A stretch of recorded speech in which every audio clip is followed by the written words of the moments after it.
Hi friends, మా videos మీకు నచ్చితే మా ఛానల్ ని సబ్స్క్రైబ్ చేసి బెల్ ఐకాన్ నొక్కండి. హాయ్ ఫ్రెండ్స్, మన భారతదేశంలో పుట్టి ఈ దేశాన్ని పవిత్రం చేసిన మహనీయుల్లో శ్రీధర్ వెంకటేష్ అయ్యావల్ ఒకరు. ఈ రోజు మనం ఈ స్వామి చరిత్ర చూద్దాం.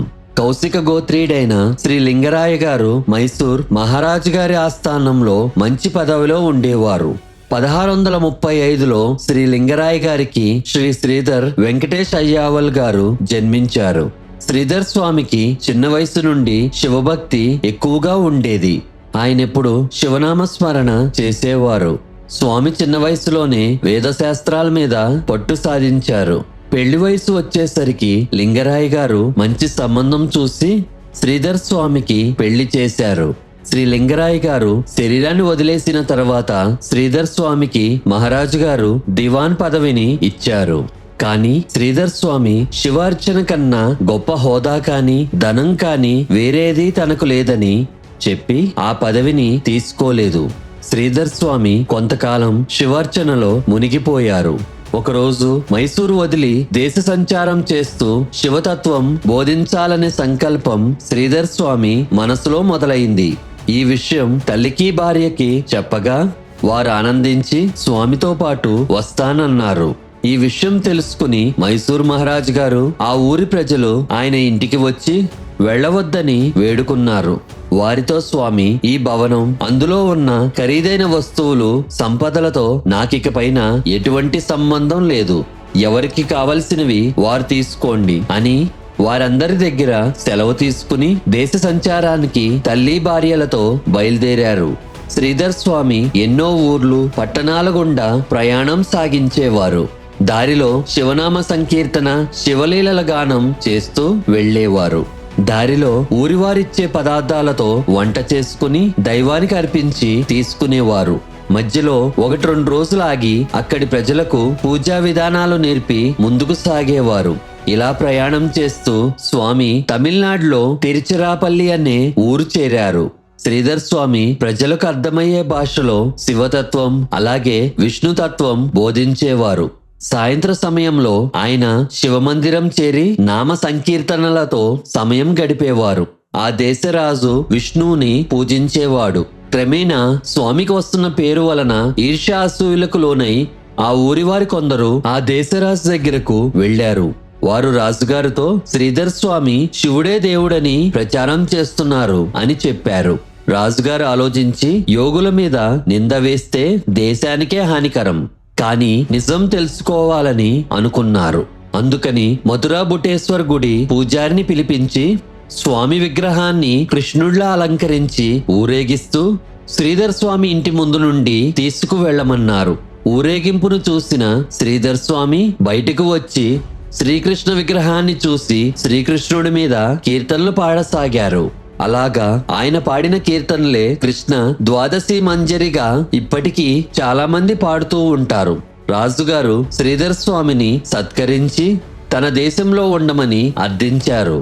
కానీ శ్రీధర్ స్వామి ఆయన అభ్యర్థనని సున్నితంగా తిరస్కరించి ఆ రోజు రాత్రే తిరుచిరాపల్లి వదిలి బయలుదేరారు. రాజు తానేదో తప్పు చేయటం వలనే స్వామి దేశం వదిలి వెళ్లిపోయారని మదనపడసాగారు. ఆ రోజు రాత్రి రాజు కలలో శ్రీధర్ స్వామి కనిపించి, ఓ రాజా, దైవతత్వము ప్రచారం చేయటానికి నేను దేశాన్ని వదిలి వెళ్ళాను, నీ తప్పేమీ లేదు అని చెప్పారు. రాజుగారు ఈ విషయం తెలిసి ఆనందపడి శ్రీధర్ స్వామి శక్తికి ఆశ్చర్యపడ్డారు. శ్రీధర్ స్వామి భార్యా తల్లితో కలిసి పట్నాలు, పల్లెలు గుండా ముందుకు సాగారు. ఈ ప్రయాణంలో స్వామి తల్లి గారు శరీరాన్ని వదిలేశారు. తల్లికి అంత్యక్రియలు చేసి శ్రీధర్ స్వామి ముందుకు సాగారు. శ్రీధర్ స్వామి అలా ప్రయాణిస్తూ తాంజూర్ చేరారు. తాంజూర్ రాజైన షహాజీ గారు శ్రీధర్ స్వామిని దర్శించి వారికి భక్తుడయ్యారు. శ్రీధర్ స్వామి ఆ పట్టణంలో ఉండలేక దగ్గరలో ఉన్న తిరువిసైనలూరులో స్థిరపడ్డారు. వారింటికి రాజుగారు తరచుగా వచ్చి శ్రీధర్ స్వామికి సేవ చేసుకునేవారు. షహజీ గారు శ్రీధర్ స్వామిని తన రాజ్యానికి దివాన్గా ఉండమని వేడుకున్నారు. శ్రీధర్ స్వామి కూడా అందుకు ఒప్పుకున్నారు.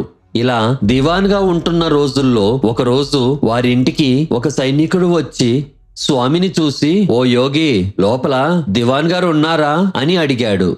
ఆ మాటలు విని శ్రీధర్ స్వామి మనసులో తెలియని ఆనందం పుట్టింది. ఆయన వెంటనే దివాన్ చనిపోయాడు, యోగి మాత్రమే ఉన్నాడు అని రాసి రాజుగారికి కబురు పంపించారు. ఈ విషయం చదివిన రాజు, అయ్యో, శ్రీధర్ స్వామి చనిపోయారా అని పరిగెత్తుకుని వచ్చారు. వచ్చి చూసి, స్వామి, ఏమిటి ఇలా రాశారు? కంగారు పడి వచ్చాను అన్నారు. అందుకు శ్రీధర్ స్వామి, మీ రాజ్యంలో దివాన్ అనే హోదా కంటే దేవుడి రాజ్యంలో యోగి అనే హోదా ఎక్కువ అనిపించి అలా రాశాను అన్నారు. ఆయన స్థితి అర్థమై రాజుగారు ఆయన్ని దివాన్ బాధ్యతల నుండి తప్పించారు. తిరువిసనలూరులో ఒక శ్రీమంతుడు తన ఇంట్లో రాధా కళ్యాణోత్సవం జరుపుతూ శ్రీధర్ స్వామి శివభక్తులని తెలిసిన రాజుగారికి ఎంతో సన్నిహితులవడం వలన ఆయన్ని కూడా అయిష్టంగా పిలిచారు. శ్రీధర్ స్వామి తన భక్త మండలితో వచ్చి కీర్తనలు పాడవచ్చా అని ఆ శ్రీమంతుడికి కబురు పంపితే ఆ శ్రీమంతుడు సమాధానం పంపక పూజ ఆరంభించేశాడు. శ్రీధర్ స్వామి చేసేది లేక తన ఇంటి దగ్గర కూర్చుని ఉన్నారు. ఆయన పక్కనే ఆయన శిష్యులు కూడా మౌనంగా నిరాశతో నిల్చుని ఉన్నారు. ఆ శ్రీమంతుడు పూజ పూర్తి చేసుకుని శ్రీకృష్ణుడి పటంను ఊరేగిస్తూ శ్రీధర్ స్వామి ఇంటి ముందు నుండి వెళ్తున్నారు. అప్పుడు శ్రీధర్ స్వామి శ్రీకృష్ణుణ్ణి ఒక శ్లోకంతో తన ఇంటిలోకి ఆహ్వానించారు. మరుక్షణం ఆ శ్రీమంతుడు ఊరేగింపులోని పటంలోని శ్రీకృష్ణుడు మాయమై శ్రీధర్ స్వామి పూజ గదిలో ప్రత్యక్షమయ్యారు. ఈ లీల చూసిన శ్రీమంతుడు తన తప్పు తెలుసుకుని స్వామి కాళ్ల మీద పడి శరణం వేడాడు.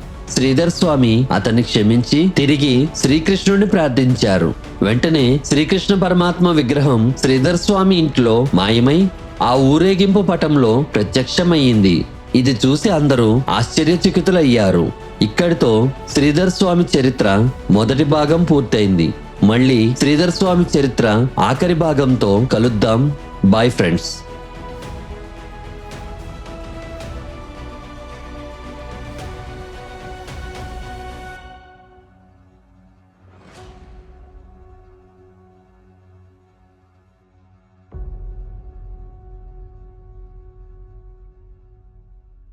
Thank you.